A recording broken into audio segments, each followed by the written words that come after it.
Speaker. All right, y'all. So we're gonna start. Everybody, I know. Should we pull back a little bit? Yeah, we get closer to you. So maybe a little bit. Okay, thank you. See, We feel cozy. the woman with the muscles. I want to be cozy with everybody. All right, good. Oh, that actually feels better. Better, right? energy-wise. Yeah. That feels better energy-wise. Anyway, buenos dias. Good morning, everyone. Thank you so much for being here. My name is Alexa Vilas. I am the chair of the Immigration Committee at the New York City Council and the representative of District 38 in Brooklyn. A proud, vibrant immigrant community that honestly just inspires me every day in this fight to protect our neighbors. While in this moment of chaos and unpredictability, it's crucial that we are defending the laws and rights that we maintain. Fundamentally, that is why the Council jumped in to prevent Executive Order 50 from being enacted. Allowing ICE to set up operations on Rikers Island would mean a terrifying threat to the hundreds of vulnerable New Yorkers who would be targeted for kidnapping by ICE every year, and it would be using our city resources to do so. We have the data of the previous experience with ICE on Rikers, and they violated, in fact, people's civil rights. Mayor Adams hoped that we would turn a blind eye to New Yorkers in our jails, people who have not been convicted of a crime and already face abuse from another violent system. Well, Adams hoped we would step aside and allow him to buddy up with Trump. He hoped that we wouldn't notice the obvious quid pro quo, where he allowed thousands of New Yorkers to be put in harm's way so that he could keep himself out of prison. But of course, the City Council was ready to fight this unlawful, unjust, violent policy. We went on to work on this lawsuit to prevent Executive 50 from being enacted. And now the New York State Supreme Court, Judge Mary Rosado, has declared the Adams executive order null and void. The court's decision will protect hundreds from being unnecessarily targeted by this administration. And so we're here to honor clearly what this victory means. It means fewer violent, unlawful detentions. It means protecting our New York City resources from being misused. It means we've accomplished one step out of many that we must take to try and protect New Yorkers from the violence of the Trump administration. And I must say, in a sea of threats and violence directed at immigrant New Yorkers, where Eric Adams has laid down with Trump and allowed him to do what he wants, the bright light consistently, the backbone that has stood by in true form immigrant communities has been this council under the leadership of Adrienne Adams. Not only has she stood up every single step of the way, she also, with this council, really materialized the funding that we needed for the services. This council, with our speaker, has been the backbone that has only stood up to this Trump administration. While we hear birds chirping, tumbleweeds coming from the left side of the house, because they are doing nothing to protect our immigrant neighbors in New York City. So with that, I am so proud to introduce the Speaker of the New York City Council who led this fight. And I want to thank her on behalf of every immigrant New Yorker for your bravery and your leadership. Because damn, we didn't get it, but we got it here. So thank you, Speaker Adrienne Adams.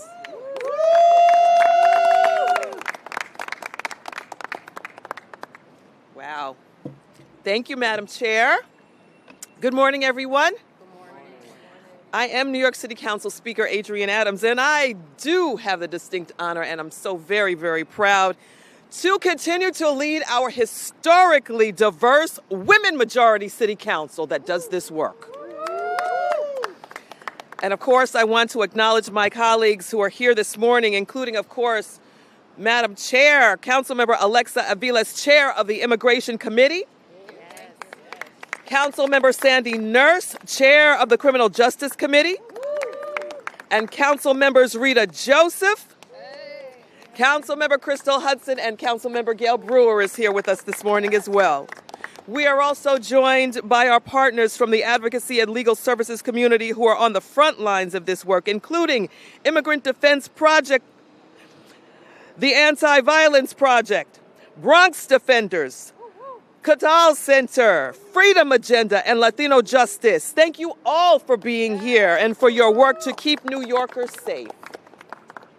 Last week, State Supreme Court Justice Mary Rosado issued her final decision invalidating Mayor Adams' Executive Order 50 as unlawful, effectively blocking the mayoral administration from allowing ICE to set up an office on Rikers Island.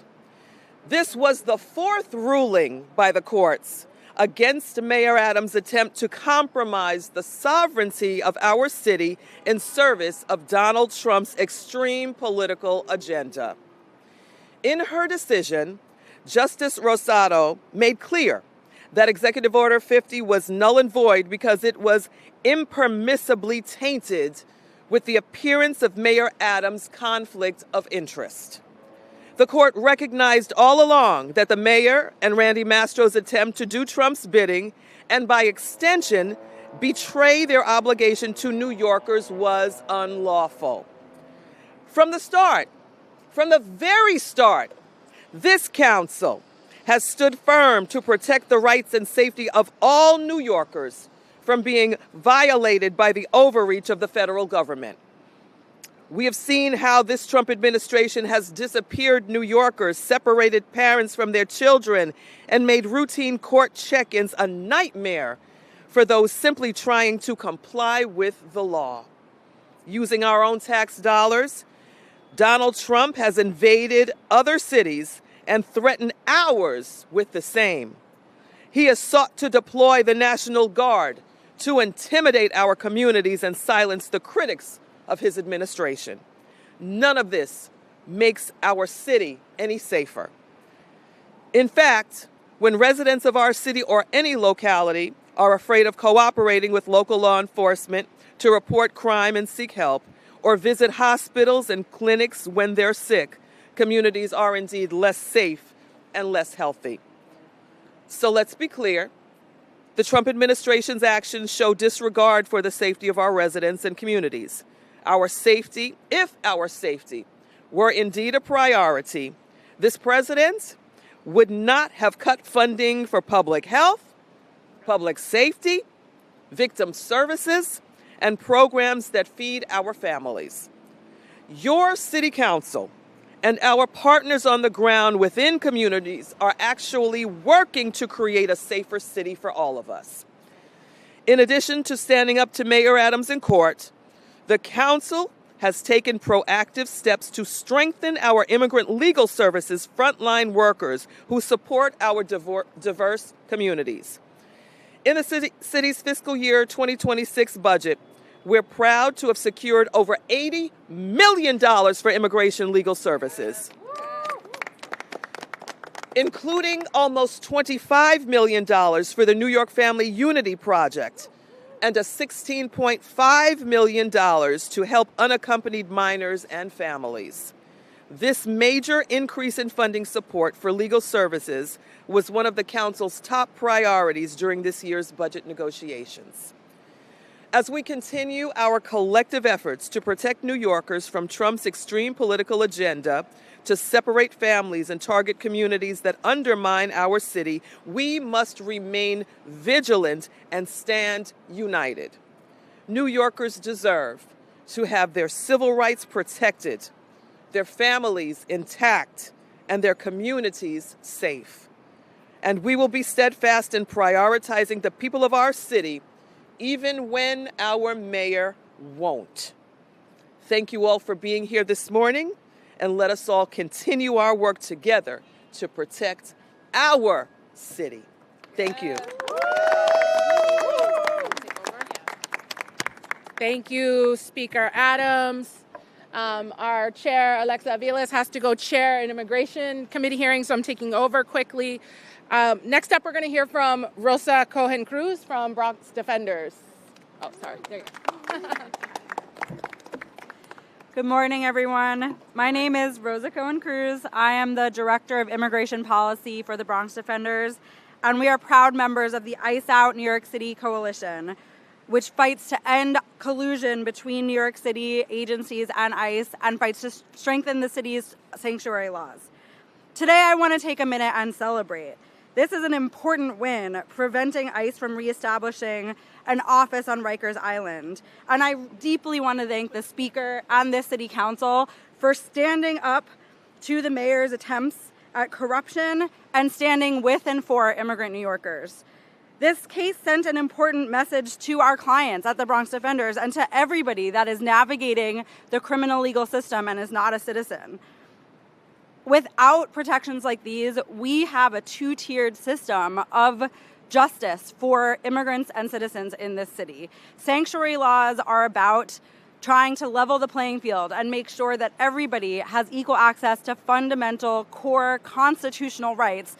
Most importantly, due process, access to counsel, the ability to navigate your case and make choices without the threat of ICE hanging over you every step of the way. For Bronx Defenders clients and for everybody navigating these systems, today is an important win.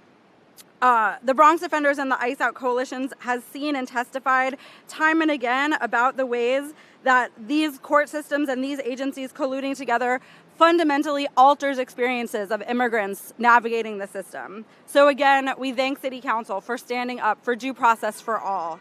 Nobody should have a two-tier system of justice because they were not born in this country. We know that this fight continues. Our sanctuary laws are still under attack, and by extension, the public safety of all New Yorkers is at stake.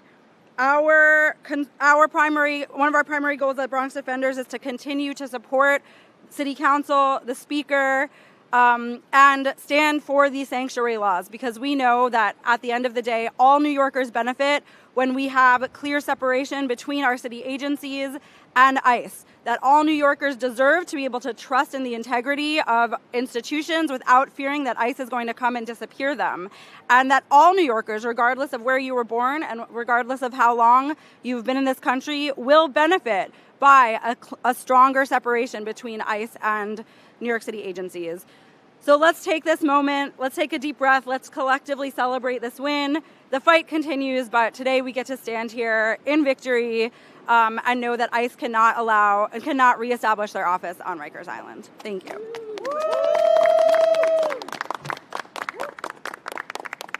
Thank you, Rosa. I'm going to call on myself and just, I'm next in the line, and just say, yes, this is a celebration. It is a celebration, and I hope that everyone feels that. And I'm really, really thankful that we did this today. I think it's so important that we highlight this win. I think everyone knows we've got a long road in front of us. I mean, we aren't even a year into this nightmare. And I know for myself and many people in my communities and your communities, we are all so deeply worried and concerned about the future in the next 3 years. And so, you know, this is kind of like the antidote to that worry and that fear. And there's always a chance to win over cruelty and corruption.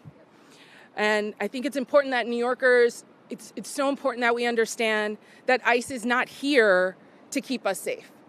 ICE right now is not here to deliver justice. ICE is here to break up families, to disappear our neighbors, and quite frankly, to play out these fantasies of white nationalism.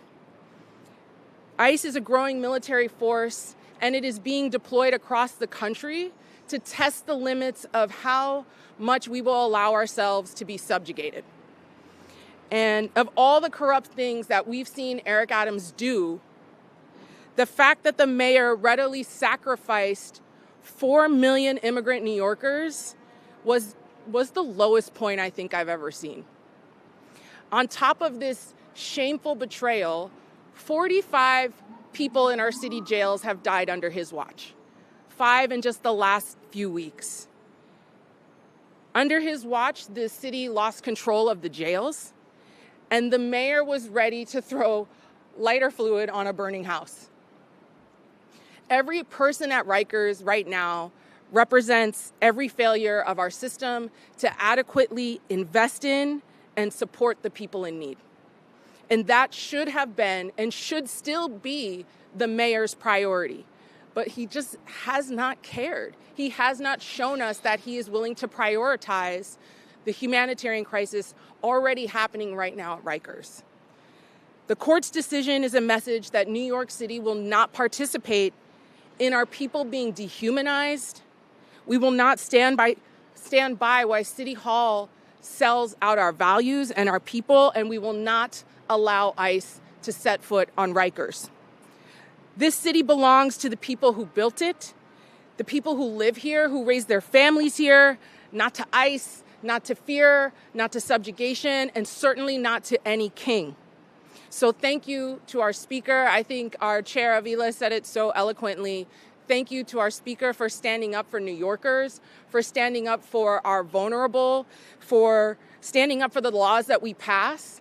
And I also just want to thank our council lawyers and all the litigators here who are public servants, who could be making money in the private sector, but have chosen to use their talents, their skills, their expertise in service of the common good, in the service of the people of this city. So thank you so much for what you do. And next up, I'm going to bring up Melanie Dominguez from Catal Center. Good morning, everyone. My name is Melanie Dominguez. I am the organizing director at the Catal Center for Equity, Health, and Justice. And I want to remind us that right now, Rikers Island is in a state of crisis. Rikers Island is deadly. At least 12 people have died in the DOC custody this year alone, increasing the death toll to at least 45 people that have died since Mayor Adams took office in 2022. This is far too many lives lost. That is precisely why we were infuriated when Adams issued his executive order to allow ICE to reopen an office at Rikers Island. This was in an attempt, in a quid pro quo with the President Trump to get his corruption charges dropped. This was a shameless attempt to help the Trump administration carry out its mass deportation agenda and deportation agenda for the mayor's selfish benefits. This, of course, would lead to more New Yorkers being incarcerated at Rikers Island, exposed to the horrific conditions there. Mayor Adams sold out immigrant New Yorkers and once again made it clear to all of us that he is not committed to shutting down Rikers Island.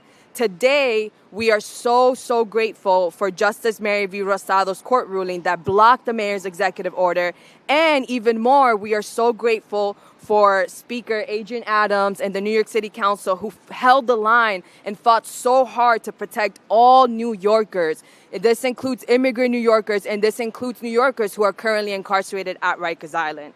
We urge that they continue to hold Mayor Adams accountable, and the mayor must shut down Rikers Island now. So when I say, what do we want? I say shut Rikers. What do we want? Shut Rikers. I said, what do we want? Shut Rikers. What do we want? Shut Rikers. Thank you so much. Thank you, everyone. Thank you. Thank you for that energy. Next up, we're going to hear from Councilmember Crystal Hudson. Thank you so much. Good morning, everyone. I'm proud to stand here with you all in announcing a victory. We know that President Trump and his administration are targeting everyday Americans as part of a broader agenda rooted in fear and division. They're manufacturing so-called enemies to distract from the real everyday challenges Americans are facing, like skyrocketing rents, unaffordable health care, and the rising cost of basic goods, all of which have been worsened by this administration's recent actions. And instead of offering solutions, this president continues to tear families apart and destabilize communities. And I want to be clear that this council, under the leadership of Speaker Adrian Adams, has won every time we have stood up and fought back. We've stood up against bad actors time and time again. We stood against the mayor before to strengthen police accountability, to bolster housing security. We've stood up to Trump and the council will not back down. So when I say stand up, I want you to say fight back. Stand up. Fight back. Stand up. Fight back. Stand up. Fight back. Stand up. Fight back. Thank you. Next up, we're going to hear from Leslie Allen from the Anti-Violence Project. Good morning, everyone. My name is Leslie Allen, pronouns she, hers, and I'm the Director of Legal Services at the New York City Anti-Violence Project. The New York City Violence Project proudly filed an amicus brief in support of City Council's position to keep ICE out of Rikers. We did this because immigrant survivors, especially immigrant LGBTQ survivors, would have been disproportionately and severely harmed by Rikers having ICE presence again. This is because survivors of violence do not necessarily wish to involve ICE's presence when they are trying to seek help and city resources when they are in the crossfires of violent action. Furthermore, we speak every day on our 24-hour hotline to survivors who are wrongly arrested, even when they are the true victims. If they had been placed in Rikers, then they would have had a quick path to deportation, despite the fact that the arrest was wrongful and they themselves were the true survivors. We are proud to stand with Speaker Adams, the City Council, and immigrant advocates for the rights of New York immigrant communities. Allowing ICE into Rikers would have endangered all New Yorkers, especially LGBTQ immigrant survivors of violence, and undermined our city's sanctuary policies. We thank the Council for pushing back and the Court for protecting access to safety and services. We look forward to working with our Council to keep defending sanctuary and ensuring New York remains a city where everyone can live safely and with dignity. Thank you. Thank you, Leslie. Next up, Councilmember Gail Brewer. Thank you very much. Thank you, Madam Speaker. Thank you, Judge Rosada, a good West Sider. I could give you her address, but I won't. Known for 30 years, I've known her. She is always on the right side. I'm mostly here because what I don't understand is how in the world anybody could suggest, and thank goodness for her decision, to any ICE should be at Rikers Island. Let me tell you why. You don't know what in the world ICE is doing. They got their faces closed and covered. You have no information. And then you go to the Department of Correction. You have no information. They would be on an island. Goodness knows what they would pull out and pull off and have no information. It's hard enough to get information from that island. Another reason why I and others want to make sure that the jails move to the boroughs. So it's a bad situation no matter what, to have an office there that has no idea from the public what they're doing and no information. Number two, the front page of the Times today has what is happening in D.C. when you have people roaming around as Trump has sent the National Guard. Food banks are closing because people are scared to even get food. The stores are not being visited. That would be an economic disaster for any location. The streets are empty in some neighborhoods, which is a disaster for economic development. So that is what this administration in Washington considers a win. And I am so supportive, as is everybody else, of the immigrant community. Goodness knows that's what this country and this city is made up of. So on every single level, economics, personal safety, the right thing to do, sanctuary city, information flow, Rikers should not have ICE, and we should not have the National Guard under any circumstance whatsoever. Thank you. Thank you, Councilmember Brewer. And last but not least, to close us out, Darren Mack from Freedom Agenda. Good morning, everyone. Darren Mack, he, him, co-director of Freedom Agenda. I'm also a survivor of Rikers Island. I was detained on Rikers as a teenager when the population was over 20,000 people detained there. It was out of sight, out of mind, and still out of control. But thanks to survivors like myself, family members who had loved ones detained, dehumanized, and lost their lives there, organizational partners, and our elected allies, we moved the city. We awakened the minds and moved the hearts of New Yorkers to understand that Rikers cannot be fixed, Rikers Island cannot be reformed, that the only solution is for Rikers to be shut down. So we must be clear, there's no justice in Mayor Adams' attempt to turn Rikers Island into a pipeline for deportation. So Freedom Agenda applauds the judge's ruling to block Adams for opening an ICE office on Rikers Island. This is a victory for immigrant New Yorkers. This is also a victory for family members who have already suffered from their loved ones being incarcerated and deported.